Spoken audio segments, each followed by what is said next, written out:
everyone, it's Alex from Risk Academy, and today I wanted to talk about something quite interesting. I call it two risk managements. I have for a very long time been pushing for something that I think is just too unrealistic.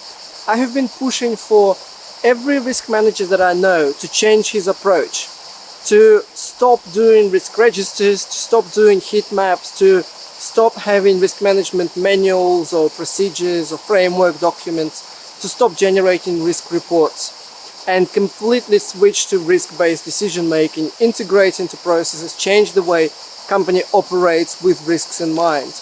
Now, I think I have been maybe a little bit idealistic, maybe naive, to think that the world can really completely shift from risk management to risk-based thinking. Completely make that transition. Maybe we don't have to. Maybe there's a better way, or there's an easier way. You don't have to let go of everything you know and you have done in the past, but you still have to start doing like proper decision making, risk analysis with risks in mind. So I want to talk about two risk managements, and I wanted to make it very clear which one should be the priority as well. So there are two in my mind. There's number one. This is your formal risk management. This is the one that is unlikely to generate much value internally within the company. Unlikely.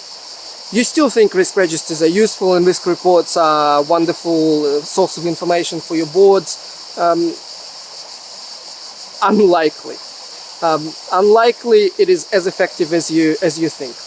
So there may be some value, but it's nowhere near enough. There is a better way, and we'll talk about it later. So risk management number one, the formal one. It's not for internal purposes. It's mainly targeted at the external world. It's for the insurance companies, it's for the regulators, it's for the Auditor General, it's for the banks, investors, shareholders, board members, audit committee members who are kind of interested in the risks because risks are sexy and they are concerned, but you know, it kind of depends on the country. But if you ever tried to really show what's going on to the audit committees or the board members, you have probably discovered that their appetite for risk is not as high as you anticipated. I mean, I had it in my career just for fun. We knew that would be the case, but just for fun, we showed reality to the audit committee. Like we showed, you know, some of the darkest stuff that was happening in one area of the company. Like it was borderline like criminal stuff that was happening. A lot of corruption and just some weird shit. And as we expected, independent directors, you know, that get salaries for like quarterly meetings, most of them don't have the balls to actually do anything about the information. Like they're not prepared to stand up and fight the battle against the CEO or the other directors. So, you know, don't kid yourself that the board members are really wanting to see everything.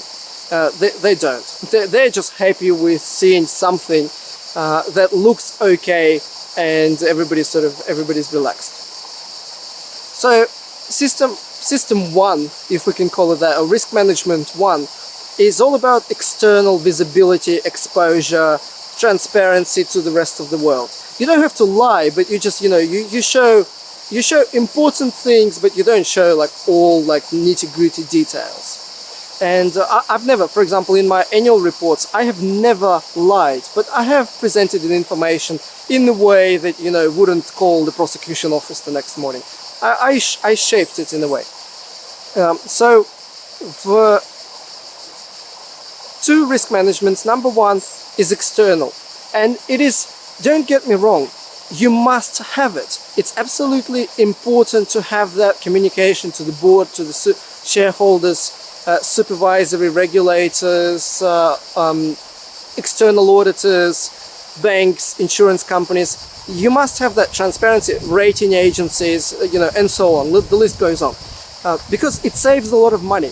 You can actually save on insurance, you can actually save on the cost of financing. You can save even on supplies. Like if you work with the large suppliers, especially international ones, by showing them good risk management, you will get better terms on your raw materials.